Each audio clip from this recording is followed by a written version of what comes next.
pay the carotid pulse. You just need one out of the three to confirm. Once you confirm it, and the last you do is to check very violently. Check your patient. And you do that, most of that what we will do first. Mama, you don't know, uncle, auntie, who and all, just check violently, then follow up with the third thing that I just said.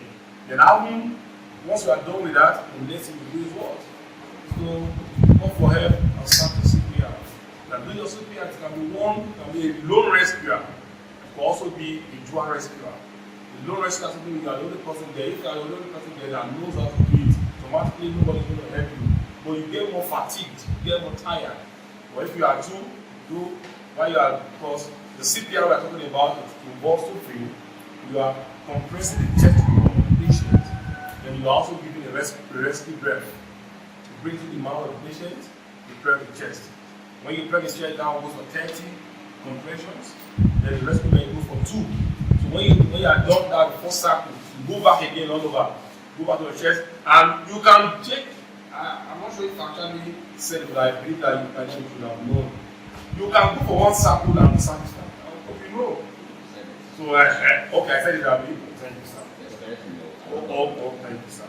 So, it's not that, they say it's going to be 5, it's going to be 6, but the only time that you can even go more than 6, if you are not fatigue, is that if you are unable to get vehicle. Because the next thing, by the time you put in your best to ensure that the patient is alive, you start your CPR, compressing the patient in the rescue breath, you are at the same time looking for a way of operating to nearby hospital for further care. But if vehicle is not yet available, nobody is coming to transport you, don't say, 5 cycle, it's possible you are fatigued, it's possible you are tired. But nevertheless, primary aim and objective of you doing is to ensure that the patient is alive. And if you see that the patient is improving, it means that you must not stop, you must keep doing it, but not efforts. A lot of things can be one limitation in order to so part of the reason is that you can get tired. If you are fatigued, particularly you can't kill yourself. But nobody will tell you that you should withdraw. Because you are there to save. It's a life-saving skill, you are there to save the patients. Hopefully you understand what I'm saying now. So that's what we do. There's going to be 2 cycles and you are done. Fantastic. There's going to be 3 cycles of your CPR, of your chest compression and rescue breath giving. Fantastic. There's going to be 4 cycles, but we know that within 5 to 6 cycles, you should be done. By the time you are done, when I say you should be done, there should be a vehicle, the 911 should be around, the people that are already here, you are called for, should be available to transfer the patient to the hospital to continue with care. And the hospital can give, you can chop the patient, you can impregnate the patient. Even when they come, they do that because they have so many of all these equipment in their bus, in their van. They have it. So you can start that, give oxygen, the oxygen you were doing with your mouth, you don't know the oxygen again. Maybe the one you were doing with your handle bag, you don't know the handle bag again. You have oxygen source, oxygen cylinder to do that, and the oxygen concentrator to do that. So you just give it like that. You can get to the hospital, there's no need for them to give some catatonic drugs, injections, cardiac injection, tremendous injection, cardiac injection, they give. They need to further, maybe some is might even to do tracheostomy now is done in the hospital. You do that. So anything that will require to sustain, to maintain the treatment of that patient, so the patient becomes perfectly okay to continue it. But what you have not done is very primary. None of it is less important. What you have not done, they might just, no matter the match they bring, but the patient says, bygone is bygone. That's it.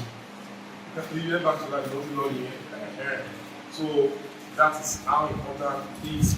So the summary of it is what I said, told them that it involves, physical involves 2 things, your CPR, kind of pulmonary respiration, and the word of cardiac.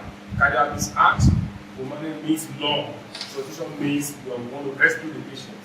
So your focus is on the heart and the lung, and we discussed the anatomy of heart and lung relationship. How are they related? What is the significance?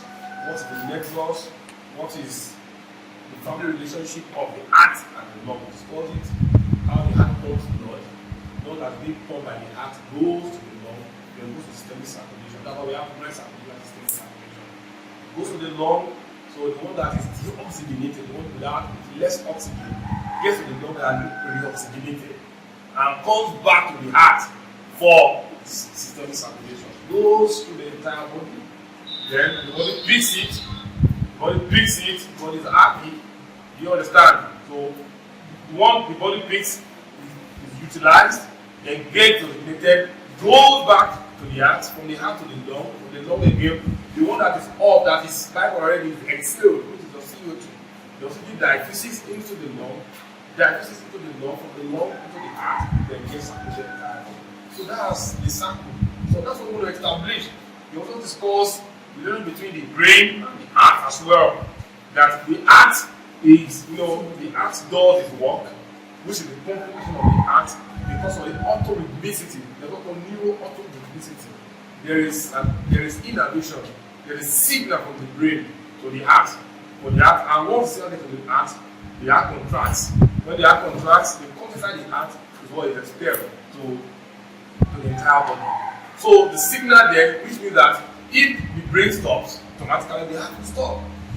You understand? Otherwise, they'll tell you that between brain death and the cardiac death, which one is first? It's the heart.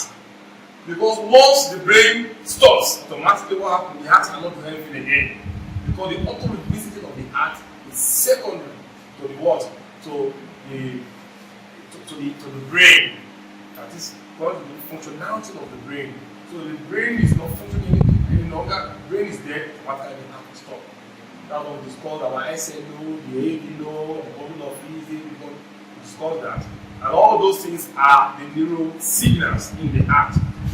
There are no signals in the heart that receive the signal from the brain that the heart must start contracting and expelling. So if the heart stops, just like I said, by the time you want to do your CPR, you really respect for the cause of why the patient is unconscious or semi-conscious or the patient needs breathing support. It shows that the heart is unable to maintain with the oxygen and nutritional demand of the entire body. The heart is there. The heart cannot contract again. When the heart contracts, it expels the blood. The blood is pumped throughout the circulation. So, what's the content of the blood? There's oxygen there. There's nutrients. I mean, a lot of things are there. The gases, nitrogen, CO2, oxygen, the nutrients, everything. Your hormones, the neurotransmitters, they are all in the blood. So, by the time they get expelled or pumped out of the heart, they go to various organs, and the other picks them, the kidney picks it, the liver picks it, the brain picks it. The brain sends signal to the heart to pump. The heart pumps the blood back, and the brain also receives the blood pump from the heart. And I say it's a mutual benefit. Because if the brain does not pump, if the heart stops, the brain will also die. You get the code now. So once that thing continues, the person becomes what? Becomes okay. Because we are talking here, we are fine because the heart is connected to the brain, the brain is connected to the lung, and we are very fine. Whatever that stops the heart from pumping, all those things that I just mentioned, the nutrients, the oxygen, the CO2, everything inside the blood. By the time the heart stops, pumping them, the other organs die. The multiple organ failure syndrome. The multiple organ failure, they will all fail because they are not perfused. They are hypoperfused. That is hypoperfusion of the organ because the heart is not maintaining with the nutritional demand. The heart is not maintaining with the oxygen demand. The heart is not maintaining with the metabolic demand of the entire organ in the body system. So that is how it flows.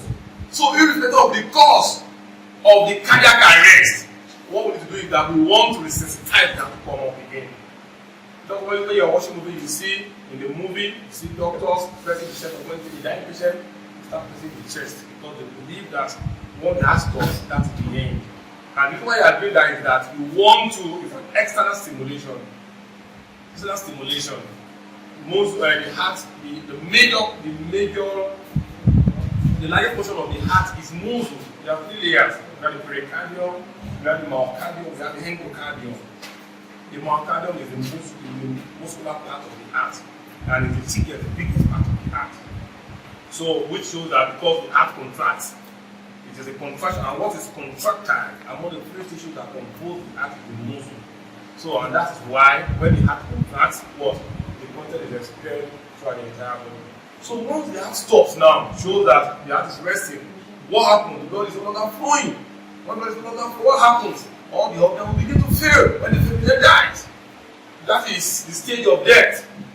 When the heart stops, it's not pumping blood. The other organs will also stop. They are not doing anything again. So it is when you breathe in that you are okay. The lung is not getting blood for it to exchange the gases. The brain is not getting oxygen for it to keep functioning very well. It's not getting glucose, becoming hypoglycemic. That is, there is hypertension and glucose not getting to the brain. The brain cannot do anything because there's nowhere glucose is coming in the brain. So it needs continuous supply of the glucose. So once you don't have what happens, the patient will also die. So your primary objective there is that you are going to compress the chest. Which literally it means that you want to stimulate the heart non-stop. That's why you're compressing the chest of the patient. You hitting the heart, just stop, don't stop. So why you are doing that? Because there is a compromise in the contraction of the heart. So automatically there is an impediment, there is an impediment in the blood flow. So when blood does not flow, it shows circulation and it shows that the oxygen demand in the circulation is also reduced. So two things are very important. Here, one, blood that is being pumped is inadequately pumped. One. Then number two, because of the inadequacy in the pumping of that blood, there's also a reduction in the oxygen supply. So you want to give the oxygen. So that's why you give a mouth-to-mouth breathing. Actually, there was a time they keep against the use of mouth-to-mouth because they don't know if it is HIV positive. You don't have any blood infection. But nevertheless, when you go there's a way they make life easy for themselves. Because we have a kit. You should have a first aid kit. And part of the content of the first aid kit is that you have something that you can use to cover the mouth of the patient while you adapt your mouth to the patient's mouth and give a rescue breath. There was a time there, I think that was 2012, when we were taught something like they said you can look for some of all these bottles, Coke, Fanta, all those bottles, you cut it. You know, most times you want to pour oil inside air. You can also use that to you can adapt the half part of the bottle into your patient's mouth, then you can breathe in. It's a way of providing a barrier between your mouth and the patient's mouth. And do that. So people are trying to improvise. But the people they don't improvisation, before you even do improvisation, they must have blamed you. Why would you have to go for improvisation? There are things available for you to use. So you adapt something to the mouth of the patient, you give your true rescue breath, then you continue your chest comparing to go from 30. You practicalize it the way you have to make your arm very firm. When the chest 1, 2, 3, 4. If you are comfortable counting it out, nobody will hold you. If you are comfortable of counting it in and nobody hears you, do that. Keep open the chest. Once it is 30, you go to the head of the patient. If you are a low respirator, only you there. You close the mouth, you pinch the nose of the patient. Once you pinch it, you open the mouth. Ensure that the airway is clear. That's another thing I want to make sure I'm not saying. Because when you want to breathe in, you must be very sure that the airway is what? It's free, it's patent. Because if it's in patent, if it's not patent, if you give the rescue bed, it does not get down. The likely causes of what can bring about why we want to give a rescue bed of it is what? If tongue is occluding the air, one, if there's oropharyngeal secretion. Some people don't because of that, there's no way they know your salivary gland, your major and your minor glands, they are secreting what? Fluid. And they are collected within the oral cavity, within your mouth. So if you want to do that, your patient has become unconscious, secretion still continues, but they don't have that gag reflex. They don't have that deposition reflex for them to say, let me start. But the aspiration is collected within the airway. So after within the airway, it will also cause aspiration. The aspiration in the mind can get aspirated. So if you force air into it, it will not go down. So sweep the mouth. After sweep the mouth with your finger, then ensure the tongue falling back, press the finger. And you clench the teeth, it will come. If you have to come down, make sure that beard is not the one that is clenching it like this. If it's time, and you clench the teeth, it will come. If you have to come down, make sure that beard is not the one that is clenching it like this. If it's time,